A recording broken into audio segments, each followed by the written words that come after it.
perfectly coordinated or she just dies. As the Renata you mentioned does finally come through here. I mean, it's Kellen as well. This is a really powerful lane. Of course, the Braum will still have some utility for blocking some of what she wants to do, but I do feel like Renata in the lane is going to be so incredibly powerful. So it is once again one of those scenarios where Life Esports are going to be on the back foot towards the bottom side of the map. I do think, like, weirdly enough, Sion's going to have priority on the top side. That definitely can happen. It can. And I think they're going to be looking towards Peanut to try and string this together, because this is a composition that does a lot of things mid to late game and isn't necessarily able to get a whole lot of that power early on. So HLE might be off to a rough start. That's just awesome. Okay, let's go on to the Rift, game number 1. So they are going to spot out this ward and look to get rid of it. As Merry Christmas says Peanut, as he puts down that ward there as well. Knows exactly what's going on around these wolves, and we'll be starting here towards the enemy blue buffs. Should be fine for Diablo and Kellen, but like that he can come over here and relieve some of this. Ward gets dropped. They're being respectful. We saw that Ozier streak, as Peanut's just going to come in anyways. Yep, there's the flash, but the flash out from Kellen was good. That's 3 summoner spells that they put on cooldown, but still, no first blood going to happen here. Which is so funny, because he was playing it so much when he won Worlds. Yeah. So then we were like, I guess he fixed it. He figured it out. So yeah, there's definitely like a 6 Azir players. Here you've got Viper and Delight just pushing up into Sobro. We'll see whether it is going to be a plate going on over, as Peanut is trying to set up for a dive here, and he just walks on in, puts down the ground, and there is the concussive blows. They'll just get the flash out from Sobro and go about their business, and maybe just look for a redive, as he does dodge out of the way as Viper picks up the turret aggro. Sobro outplays him, and that's going to be first blood going over to BNK FearX. Nothing too much is now BNK FearX immediately starting off these grubs, and it looks like HLE not in position to take these. They also got the dragon, so this is going to be very close to feats of strength going over to them as far as these objectives are concerned. Be the best and most coolest ones, but there's still be Cloud. Yeah, still a few cool ones left here. Imagine if it was Cloud. As oh dear, Spirit Rush not enough to get out of the way, but still able to get him over the wall afterwards. Stopped on the grubs because they didn't really need to, right? And they decided to hold on to tempo instead. As oh god, okay, well that teleport was not the one he wanted there. Zeka, as he does shift the sands, gets himself out of the way as the piercing arrow dodge there by Zeka here for now. Because Zeka's also coming back. Oh dear. Daystar. Yeah, Daystar does not have his R button available, as the culling is going to come on through, and there is the pillar. There is nowhere for him to go. I really think it's smart though. Valdez's boy Daystar not using his flash in that instance. He was very, very dead. Which we had like the weird teleport from Zeka, which cost him arguably both of his summoners. And in the moments leading up to this Herald contest, Delight's going to have to face check. Well, does he have to? He definitely does face check, and in fact, he just puts up the door and he's fine. Man, that's some extra points into the door, I reckon, as the train has left the station. Kellen is going to leave the Rift. Has no bailout for him. It's a double kill of the bottom lane for the Sion in an instant. As the public execution onto Viper, he could be going down, bounced around. He's going to fall, but I just don't know whether it's going to not be enough to save BNK FearX here, as Daystar looking for the charm. Another flash Winter's Bite goes wide there. Delight is at least consistent in this game. And HLE still very happy with the outcome, as, oh dear, that charm is going to connect as Delight gets in there with the door. Just stop Zeka from taking that damage. Like, Delight got the locket, they were set up, they were like, all right, well, it was a win for HLE just because of the shenanigans that happened immediately afterwards. Rift Herald does come on through though. That is going to spell the end of this outer turret, as Diablo takes a full culling to the head. And now Zeka is going for a bit of a drive. Peanut turns up, finds Daystar yet again. Remember, doesn't have the ulti, and the Azir is coming in. My god, the drifting on this man. Just swoops onto the turret, takes it down, and now it is Zeus' turn. All right, checking the brush there as well. Man, HLE is showing off. Have they been taking driving lessons from Peanut? Because of his cool motorcycle driving that he had that season, that one time as Raptor's dead. Crescent Guard does do a fair bit of work there in that moment. Public execution into the backline for Sobro, but the Emperor's Divide says, no, you are not dashing out of that one, and it's Delight that gets the kill. Zeka gonna flash immediately, as he was extraordinarily low, and Zeus feels immortal. I don't know whether he necessarily is, especially not against this on-hit Varus, but that was a lot of fun and a lot of winning for HLE. When it's broken up like this, I mean, BNK do fall like dominoes. Well, nice handshake there from Kellen onto Viper, but he takes a Winter's Bite. That one's going to land. Viper does have to get himself out of the way, but just has to use a dash for it. Daystar will find the angle on this bottom lane, though, and there are some resets to come in. A double kill for Diablo at the same time. Say a lot of things about how Viper is playing this first game, but respectful, I would think, would not be one to describe it as... No, well, this is not respectful, but like, does Zeus need to? It's a bailout. Let's see whether that is going to work out. They almost take down Peanut, the subjugate. Almost working there. Sobro going to come in. Is 3 people enough to kill Zeus? No. The answer is no, ladies and gentlemen, as in comes Zeka, finds an Emperor's Divide. The handshake's decent, but not decent enough. Ends up getting the kill on the other side is the dragon. Okay, we're just fighting for a dead dragon. Yep, we're going for it again, as the culling is just going to be eaten by the entire team. Zeka on a great flank angle as the handshake onto Delight is not fantastic, and Raptor doesn't have that Crescent Guard anymore. Still, they take down Delight, but look at this AoE. It's kind of repulsive. Raptor knows that he's going to go down, and now, oh god, that is not the ticket that they wanted to pick up, as Zeus will find the angle. The flash forward from Kellen. He will be able to take down Viper here, who's just really not having his most fun day today. The revenge is going to be instant. But I don't think there was any world where they could have done a 25-minute Baron, but all right, it's time to engage onto the Scion, and maybe it's going to work because Diablo is able to just get all of these Blight stacks on top of him.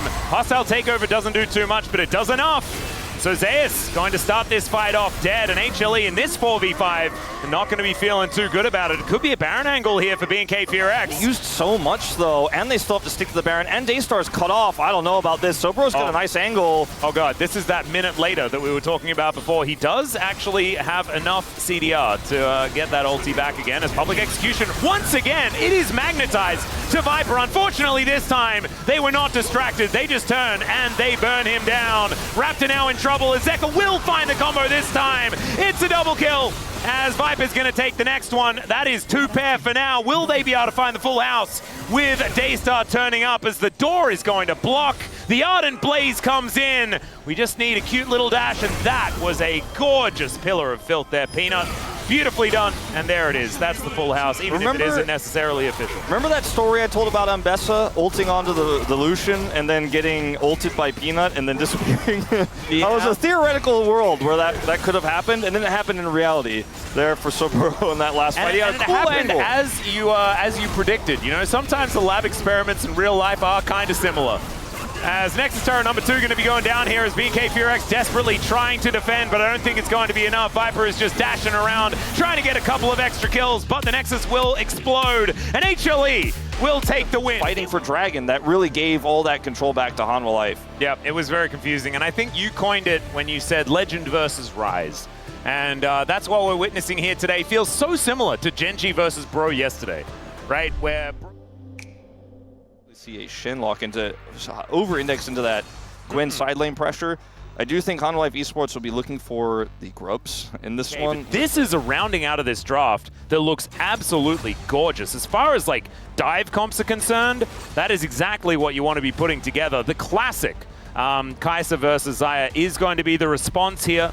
But it's not necessarily a winning lane there towards the bottom side, although we'll do fine into Kai'Sa and the Alistar. I really think that Hanwha have the better draft here, and they have a lot more pressure they can put on, and they're just a better macro team. Well, I think they'll close this one out, but I feel like Galio was one of the only picks you could have salvaged this draft with, because now you can somewhat match the globals. You have this Kai'Sa that can follow up on the Wukong incredibly well, and there's a pretty good damage profile here. You have the taunt as well into a composition that's relatively low range. I mean, extremely low range, frankly. So I feel like the Galio was kind of a masterstroke here. It works beautifully with the bouncy castle that's on fire, but they're going to have to get to that point and play around HLE. Let's dive into the Rift, game 2. Say, yeah, but we're Kesper Cup champions. And it does make me wonder, and we've talked about this a little bit before, but it makes me wonder that if the new Scion is an example of a champion that is just a little bit good at the moment. As, all right, Peanut is going to come up and push Raptor away. You could sense that there was a bit of a dive of brewing. As, all right, Raptor is just going to push him away from this. Yeah, he gets away his stacks as well. Now they can look for the turn. Yep, there is the exhaust onto Sobro. He's taking a lot of damage, and there's the stun onto Raptor. He is going to be able to get first blood, but it's traded immediately. Zeus doesn't get there in time, though. They are just going to deal with the wave. Raptor comes on over, though, and will look to stop this dragon. I don't really like this setup for Hanwha. Not using their Peanut Global very well here. Now he's just going to get chased down. Yeah, you've got now Viper moving up, doesn't have his Featherstorm available, so I don't know whether they want to fight this. And exactly right, that is indeed. Thanks for the leash. He's the one. Oh dear. Equalizer is going to go down. Let's see whether Sobero can stay alive in this. The stands united, the flash forward, and that is another kill onto Sobero here. Feeling that Hanwha Life have such an edge here, but now BNK rotating over. Diablo also coming up right now through the mid lane, and these grubs are what they're looking to take here. Delight, now ultless, has backed. Peanut's the target. Yeah, Raptor comes on over. There is the heroic entrance there as well. The knockups, he was just unable to do anything forever. And got to kill to Zeus, but they're losing so much for this. The objective now in control of BNK. Yeah, I think Raptor is just going to be okay with one. Grand Starfall available. And he's going to become a bigger and bigger problem as the game goes on. Yep. Speaking of, okay, he is going to just exhaust Sobero once again, and Peanut comes on over. He's on the bottom side of the map. Sobero knows this. He's going to try to push the advantage here. Raptor coming up. They're going to repeat the play from earlier. All right, 3 might be enough here. Snip on cooldown, does put up the circle, does have the needlework, so might be able to survive for quite some time. Stance United does come in. There's a taunt under the turret as well. Zeus takes so long to die, and Kellen, he's got an unbreakable will. That will allow him to live. And they do get their prize. It's a big investment, though. So much space. Oh, Sobero, I think, might be dead again as the Featherstorm is going to clear that one out. But it's a great pulverize from Kellen. Blade Caller comes through, though, and unfortunately it's not quite enough. Diablo gets in on top, looks for Viper, who's still at 200 health, still moving forward. Knows that they don't have much of an engage left. Here on the play, so an attempted aggressive play from BNK backfires, leads to a turret plus Dragon here for Hanwha Life. This is a risky call here, but they do have the faster group up. This may force said global ultimates. Yeah, Teleport going to come in here as BNK, looking to try and take this one down. Grand Starfall does get Peanut in, but it's a great equalizer placement. Still Peanut gets the smite, Raptor goes in, and he's out again immediately, and so's Peanut. He's going to survive. The Featherstorm avoids the heroic entrance, and Daystar is stunned up as soon as he lands. No one dies, but HLE just steal BNK's lunch money. Yeah, ultimate fantastic there from Viper, and Peanut for more. Yeah, Kellen doesn't have his ultimate, so he is a little bit more killable than he'd otherwise be. Checking in on the bottom side here as there's a headbutt back onto Peanut. Can he survive, though? Does get a big old shield, and the answer's no. That is a lot of Acathian stuff thrown at him there. Being kill champion, question mark? Oh, Delight might be his turn to be in a little bit of trouble here as the woes of HLE continue. He gets a bit of a shield as the equalizer is going to help finish him off, and now Viper in an awkward spot. The Featherstorm is now on the ground, but he doesn't get a lot of value from the pullback as Raptor comes in, gets the double cyclone and takes down the Xayah. Zeka is now a big problem, and so is Zeus. So the work isn't over yet. As 3 versus 3 here, Zeus just hunting them down. Possibly looking for stake first as he jumps out of the way of the monkey. There's the Justice Punch, though, as the heroic entrance does come down, and Zeka will finally join the fight and look to take them down. But it's Kellen with the Ignite, actually, that helps lock down that kill. And the block of the Justice Punch, oh no! Valdez's boy Daystar, that is not the time to mess it up, my friend. Oh, the miss there, the big miss. Oh, it could have been so huge. So BNK, see whether they can make it work, as they are all grouped up. Oh no, the Engage Herald. Grand Starfall to come down as well. Diablo is going to be the target here. How does he play Scion twice? It's fearless. This is not fair.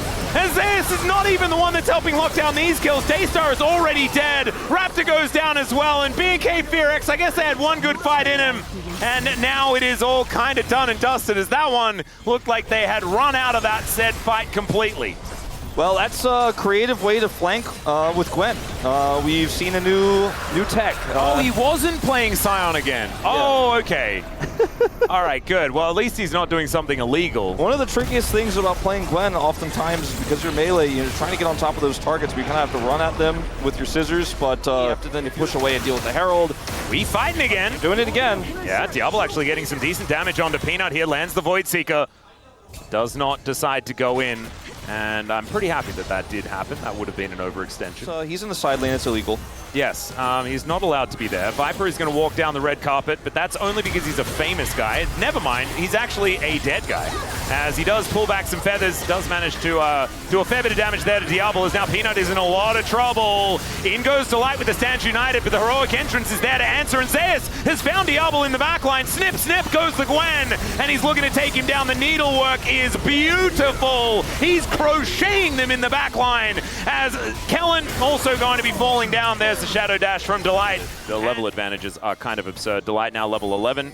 As Kellen's moving over, he is going to get taunted up as he finds the ultimate button. Viper from over the wall. There's the equalizer that goes down, but it's not doing a whole lot of anything at all. Zeus goes golden. They might be able to take him down here, but instead he's just going to kill his fellow top laner. The Featherstorm comes down, and it's used offensively here by Viper as Peanut says, top of the morning to you, Mr. Cowman, and takes down Kellen once again. That's going to be the ace, and HLE. Yeah, this is an impossible one to win here for BNK. Unfortunately, HLE just going to march down the bottom lane. And that's the big one here. Oh, Zeus is just going to face check this brush. I think he's going to be absolutely fine. As in he goes, they look for the angle onto Raptor, who is just going to get over the wall but does die. That is going to be Peanut sniping him with a spear. Over the wall goes Zeus. This needlework is doing too much. Absolutely too much damage onto Diablo here as Zeka. He's going to follow up and look for another Q. That should be there. There it is. And it's another ace. Out of nowhere for HLE. No Baron required, I think, as they look to break the base. They're just going to walk down and end this time around. The last time weren't quite able to finish off of, but this time they're right here with a wave of minions. Zeka with the question mark here, and BNK just getting obliterated by Hanwha Life Esports. In the one-sided series we expected, but I at least want to give BNK credit for making it a good old try, especially in the second game. It was better than I expected. How easy is the Zeus POM though? Like, am I right? 7,000 gold ahead as they look to brawl a little bit more. That Featherstorm did a whole lot of work there for Viper as he grabs another 2.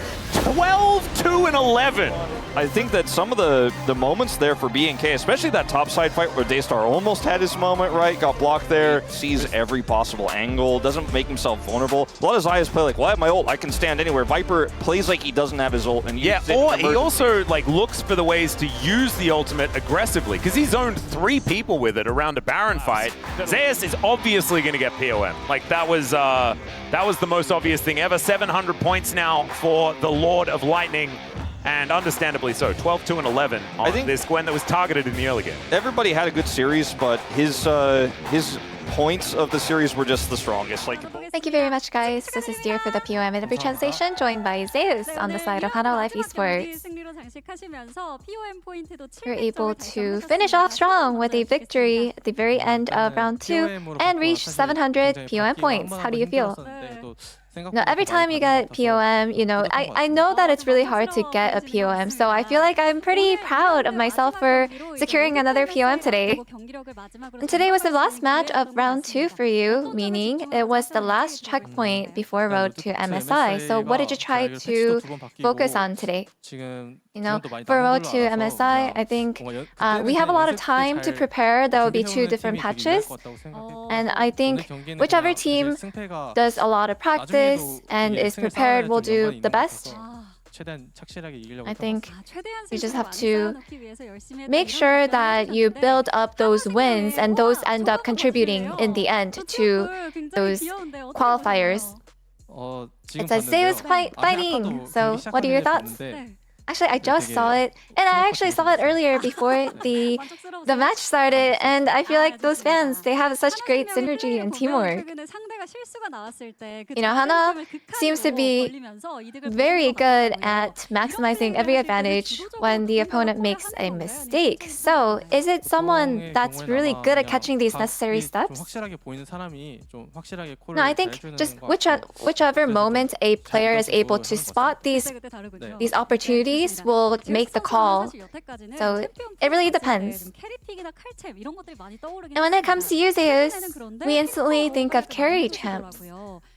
Yeah, lately you've been performing wonderfully with tanks. So what is in your opinion, what is the current meta for top? You know, 체급이 너무 높아가지고 말도 안 되게 높아서 되게 좋다고 느끼고 있고 요새 또 탑라인에 I do feel like Sion has been really good. There are a lot of champions that I have had struggle dealing with, like Gwen as well. And just observing Sion being used in matches, I feel like Sion's actually really good in the current meta. Yeah, there are many teams utilizing the Sion Trundle comp. So what are your thoughts on this comp? 사실 되게 둘 다 챔피언이 좀 워낙 멍청하고 단순한 You know, 챔피언들이기 those 때문에 two champions are super dumb and simple, I guess, 않은 것 같습니다. when you pilot them. So I don't think it's just good. There are teams that are able to utilize it correctly, but there are also some cons with these champions. And in game 2, Hana revealed their first Shen support. So how is playing him on stage? 또 Yeah, I think it's because we wanted to put more pressure on the side lanes. 그런 거보다 했습니다. And also, Delight really wanted to. He actually really tried to convince the team that he wants to play Shen support, and it was really his call in the end. So you finished rounds 1 and 2 with 14 wins and 4 losses, second place in the standings. So are you happy with this outcome? Yeah, we're able to finish in the top of the standings, which I am pretty happy about. But I feel like I do remember those moments where I was making those mistakes, a lot of room for improvement. So I think there are still a lot of things that we need to work on. And you're heading to Busan soon. So what does Busan mean to you? I have experience playing for MSI and Worlds in Busan, and so I have a lot of good memories, and I feel like it actually is a good home buff, and I think if I am able to experience and have a good time in Haeundae, I'll be having a good time. And any message to your fans in regards to Road to MSI? No, we have a lot of time left until Road to MSI. We'll make sure that we are at the top of our form and condition, that we are prepared well for Road to MSI. And that's the end of the interview with Zeus, and back to the space.